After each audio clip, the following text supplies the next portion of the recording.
আসসালামু আলাইকুম।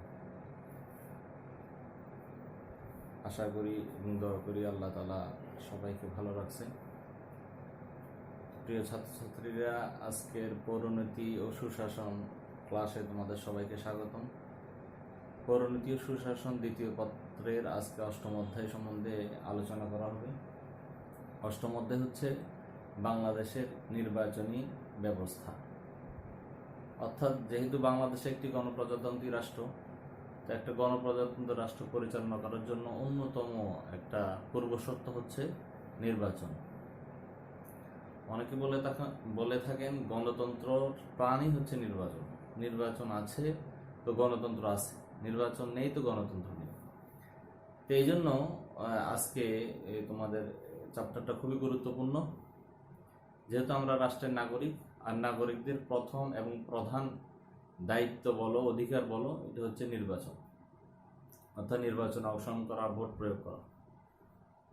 তো আজকে এই সম্বন্ধে আলোচনা করা হবে। নির্বাচন কি, নির্বাচক মণ্ডলী কারা, নির্বাচক কারা, নির্বাচন ব্যবস্থা কি, এবং একটা নির্বাচন ব্যবস্থার বৈশিষ্ট্য কি ধরনের হইতে পারে। যেহেতু আমরা বাংলাদেশের সংবিধান অনুযায়ী পরিচালিত হচ্ছি, বাংলাদেশ রাষ্ট্র, বাংলাদেশের সংবিধানে নির্বাচন ব্যবস্থার কি কি বৈশিষ্ট্য উল্লেখ করা আছে এই সম্বন্ধে একটু আলোচনা করব। তো এখানে তোমাদের বাংলাদেশের নির্বাচন ব্যবস্থা, নির্বাচন কি, এটার একটা অল্প খুবই সংক্ষিপ্ত আকারে সংজ্ঞা দেওয়া আছে নির্বাচনের, এবং নির্বাচন ব্যবস্থা কি এটাও এখানে সংক্ষিপ্ত আকারে লেখা হয়েছে। এরপরে নির্বাচন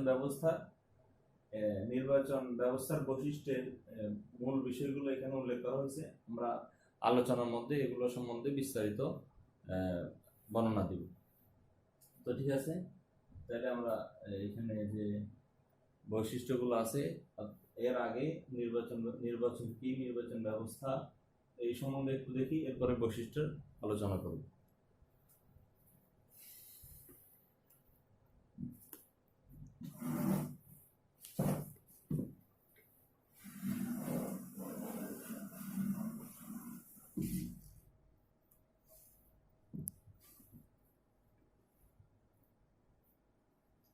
প্রথমে দেখা যাক নির্বাচন কি, নির্বাচন কাকে বলে। নির্বাচন হচ্ছে একটা বাছাই প্রক্রিয়া, যার মাধ্যমে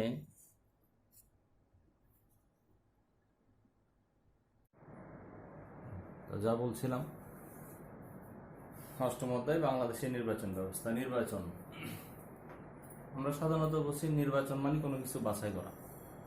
এক্ষেত্রে নির্বাচন হলো সিদ্ধান্ত গ্রহণের একটি আনুষ্ঠানিক প্রক্রিয়া, যার মাধ্যমে জনগণ প্রশাসনিক কাজের জন্য একজন প্রতিনিধি বেছে নেয়। এটা উইকিপিডিয়ার একটা সংজ্ঞা। তো আমরা এরপরে নির্বাচনের একটু এখানে বর্ণনা দেওয়া আছে। নির্বাচনের গুরুত্ব: সুষ্ঠু নির্বাচন রাজনৈতিক গণতন্ত্রের প্রাণ এবং ভোটাধিকার প্রয়োগ করা নাগরিকের প্রাথমিক মৌলিক বৈশিষ্ট্য। এরপর আছে নির্বাচন ব্যবস্থা, অর্থাৎ যে দেশ যে নিয়ম অনুযায়ী চলে, যে দেশের সংবিধান যেরকম, ওই সংবিধানের নিয়ম অনুসরণ করে জনগণের মতামত জানার ব্যবস্থাটাই নির্বাচন ব্যবস্থা। আর জনগণের প্রকৃতি, ইচ্ছা ও মতামতের প্রতিফলন নিশ্চিত করা নির্বাচনের প্রাথমিক ও মৌলিক উপাদান। অর্থাৎ নির্বাচন হবে যখন এর মাধ্যমে জনগণের প্রকৃতি, ইচ্ছা ও মতামতের প্রতিফলন ঘটবে, এবং এটা নিশ্চিত করা নির্বাচনী কর্তৃপক্ষের দায়িত্ব, অর্থাৎ এখানে নির্বাচন কমিশন। এরপরে আমরা দেখতেছি যেটা আছে নির্বাচক কি। নির্বাচক হচ্ছে যারা নাগরিক, এরাই নির্বাচক, অর্থাৎ যারা ভোটাধিকার প্রাপ্ত নাগরিক। প্রত্যেক নাগরিককে এককভাবে বলা হয় নির্বাচক, আর সমষ্টিগতভাবে ভোটাধিকার প্রাপ্ত সকল নাগরিককে বলা হয় নির্বাচক মণ্ডলী। তো এই হলো কয়েকটা মূল শব্দের ব্যাখ্যা। পরবর্তীতে আমরা যখন বিভিন্ন শব্দ আসবে, ওইটার ব্যাখ্যা সাথে সাথে দিয়ে দেওয়ার চেষ্টা করব।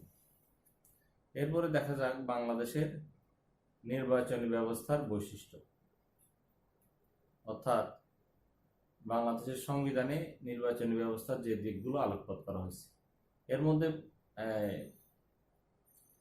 বাংলাদেশ একটি যেহেতু গণতান্ত্রিক রাষ্ট্র, গণতান্ত্রিক মূল্যবোধ ও ঐতিহ্যের স্মারক হিসাবে গণপ্রজাতন্ত্রী বাংলাদেশের সর্বস্তরে ভোটাধিকারের ভিত্তিতে অবাধ ও নিরপেক্ষ নির্বাচন ব্যবস্থা গড়ে উঠেছে।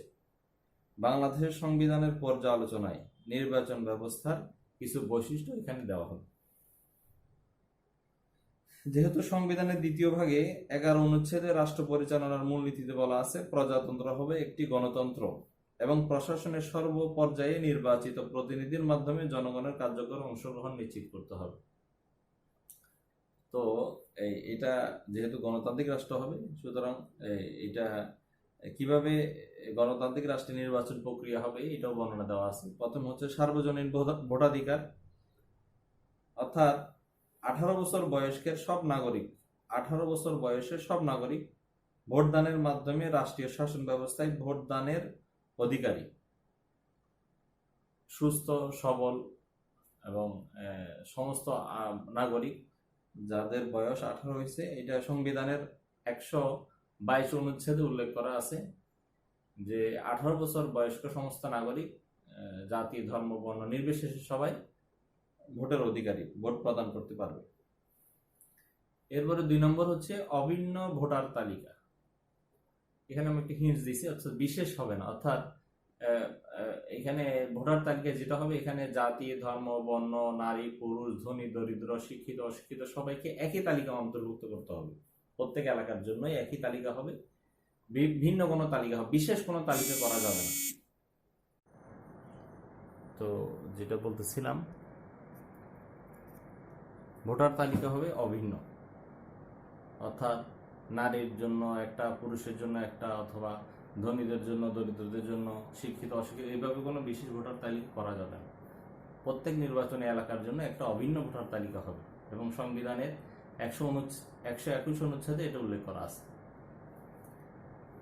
3 নম্বর হচ্ছে স্বাধীন নির্বাচন কমিশন।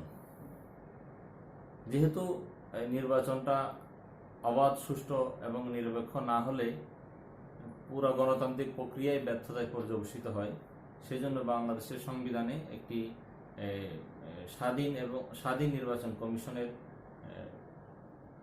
উল্লেখ করা হয়েছে, যেটা সাংবিধানিক প্রতিষ্ঠান এবং যারা দায়িত্ব পালনে সম্পূর্ণ স্বাধীন, অর্থাৎ সরকার কর্তৃক যারা যে কোনো ধরনের তাদের নির্বাচন কমিশনের উপরে কারো কোনো ক্ষমতা প্রয়োগ করতে পারবে না। নির্বাচন কমিশন শুধুমাত্র সংবিধান ও আইনের অধীনে থেকে স্বাধীনভাবে তাদের নির্বাচনী দায়িত্ব আদায় করবে এবং তাদের কাজের বিবরণী তারা রাষ্ট্রপতির কাছে বাৎসরিক একটা বিবরণী প্রদান করবে। সেক্ষেত্রে নির্বাচন কমিশনের যেহেতু এটি সাংবিধানিক প্রতিষ্ঠান, সম্পূর্ণ স্বাধীনভাবে তাদের দায়িত্ব পালন করার জন্য সংবিধান তাদেরকে ওই প্রতিষ্ঠানকে অধিকার দেওয়া হয়েছে। সংবিধান এই প্রতিষ্ঠানকে অধিকার দিচ্ছেন যে তারা সম্পূর্ণ স্বাধীনভাবে কারো দ্বারা প্রভাবিত না হয়ে নির্বাচনের দায়িত্ব আদায় করবে, যাতে নির্বাচন সুষ্ঠু এবং নিরপেক্ষ হয় এবং তা শুধুমাত্র সংবিধান ও আইনের অধীনে থেকে তাদের দায়িত্ব পালন করতে হবে। সংবিধানের 118(4) অনুচ্ছেদে এইটা উল্লেখ করা আছে। এরপরে হচ্ছে প্রত্যক্ষ নির্বাচন,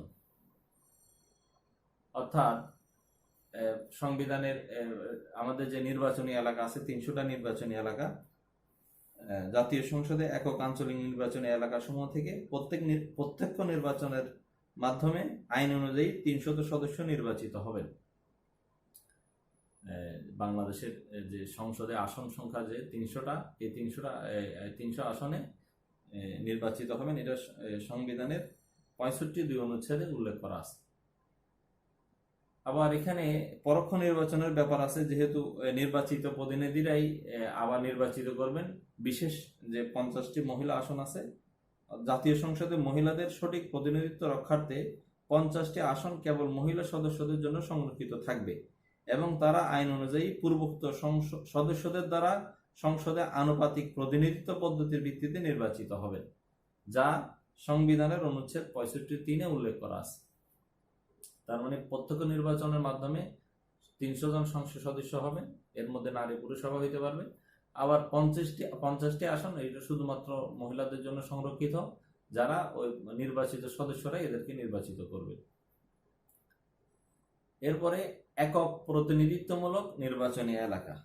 বিষয়টা হচ্ছে একক প্রতিনিধিত্বমূলক নির্বাচনী এলাকার জনসংখ্যার সমতার নীতি অনুযায়ী, জনসংখ্যার সমতার নীতি অনুযায়ী লেখা আছে, সমগ্র বাংলাদেশকে একক প্রতিনিধি নির্বাচন এলাকায় পরিণত করা হয় এবং প্রতিটি নির্বাচনী এলাকা থেকে এলাকার প্রতিনিধি জাতীয় সংসদের সদস্য নির্বাচিত হন।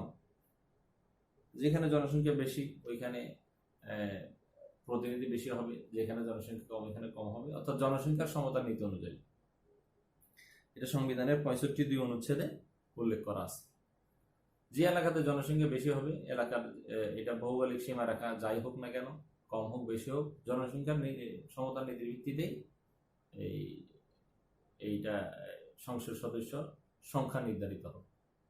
এরপরে নিয়মিত নির্বাচন অনুষ্ঠান, অর্থাৎ রাষ্ট্রপতি ও জাতীয় সংসদ সদস্যরা 5 বছর মেয়াদে ক্ষমতায় আসীন থাকেন, যেটা সংবিধানের অনুচ্ছেদ 50 উল্লেখ করা আছে। মেয়াদান্তে নির্ধারিত সময়ে পুনরায় নির্বাচন অনুষ্ঠিত হবে। এই সাংবিধানিক বাধ্যবাধকতা, যেটা 5 বছর মেয়াদ উত্তীর্ণ হওয়ার পরে আবার নির্বাচন অনুষ্ঠান, নির্দিষ্ট মেয়াদ উত্তীর্ণ হওয়ার আগে কোনো কারণে যদি কোনো আসন শূন্য হয়, কারো মৃত্যুর কারণে হইতে পারে, অন্য কোনো কারণে হইতে পারে, কারো সংসদ ফ্লোর ক্রসিং এর কারণে হইতে পারে, কারো সংসদ সদস্য আসন শূন্য হইতে পারে, সেক্ষেত্রে নির্ধারিত সময়ের মাধ্যমে উপনির্বাচন করে ওই খালি আসনটা পূর্ণ করতে হবে। এটা অনুচ্ছেদ 54 উল্লেখ করা আছে। এরপরে আরেকটা বৈশিষ্ট্য হচ্ছে সরল ভোট পদ্ধতি, অর্থাৎ বাংলাদেশের ভোট পদ্ধতি অত্যন্ত সহজ ও সরল প্রকৃতির। যেহেতু কৃষি নির্ভর বাংলাদেশ এবং বাংলাদেশের বেশিরভাগ মানুষই সাক্ষরতা হার বেশি হলেও মানে উচ্চশিক্ষার হার এখানে উল্লেখযোগ্য পরিমাণে বলা যায় না জনসংখ্যার অনুপাতে, সেজন্য সহজ সরল ভোট পদ্ধতি এখানে সংবিধানে উল্লেখ করা আছে। অর্থাৎ সহজ সরল বলতে প্রার্থীর নাম ও প্রতীক সম্বলিত ব্যালট পত্রে ভোটারগণ সরকার কর্তৃক নির্বাচিত সিল ব্যবহার করবেন ভোট দেওয়ার ক্ষেত্রে। এতে ভোট গণনার কাজ সহজ হয়, অর্থাৎ প্রার্থীরা প্রতীক দেখে বুঝবেন যে কোন প্রতীকে উনি ভোট দিচ্ছেন এবং কার প্রতীক কোনটা। কেউ যদি লেখাপড়া করতে নাও জানে, শুধুমাত্র প্রতীক দেখেই সে তার পছন্দের প্রার্থীকে ভোট দিতে পারবে। এতটাই সহজ সরল ভোট পদ্ধতি অনুসরণ করা হয়েছে, এটাই এখানে উল্লেখ করা হয়েছে। এরপরে হচ্ছে গোপন ভোট পদ্ধতি, অর্থাৎ গোপন ব্যালটের মাধ্যমে নির্বাচনী কাজ সমাপ্ত হয়। এই পদ্ধতিতে ভোটারগণ গোপনে ব্যালট পত্রে পছন্দকৃত ব্যক্তির নামের পাশে নির্ধারিত চিহ্ন এঁকে বা সিল দিয়ে ভোট প্রদান করেন। এই মোটামুটি 10টা বৈশিষ্ট্যের কথা উল্লেখ করা হলো। এখানে সংবিধানের কত অনুচ্ছেদে কোন বৈশিষ্ট্যের কথা উল্লেখ আছে এটাও দিয়ে দেওয়া হয়েছে, যাতে পরবর্তীতে মানে কারো দেখার ইচ্ছা থাকলে আর একটু বিস্তারিত জানার ইচ্ছা থাকলে সেটা পূরণ করতে পারে। তাহলে আজকে আমাদের আলোচনার বিষয় যেটা ছিল বাংলাদেশের নির্বাচন ব্যবস্থা, আমরা এখানে নির্বাচন কাকে বলে, নির্বাচন ব্যবস্থা কি, নির্বাচক কারা, নির্বাচক মণ্ডলী কারা, এগুলো আলোচনার পরে বাংলাদেশের নির্বাচন ব্যবস্থা 10টা বৈশিষ্ট্য আলোচনা করলাম।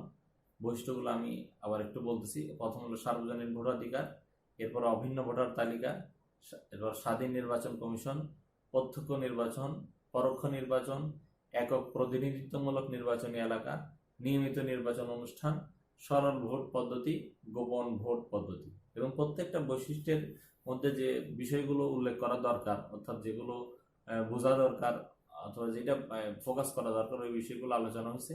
আমরা বৈশিষ্ট্য বড় করে লিখি ছোট করে লিখি না, যাই করি না কেন, এই বিষয়গুলো এখানে বৈশিষ্ট্যের মধ্যে অবশ্যই উল্লেখ করব।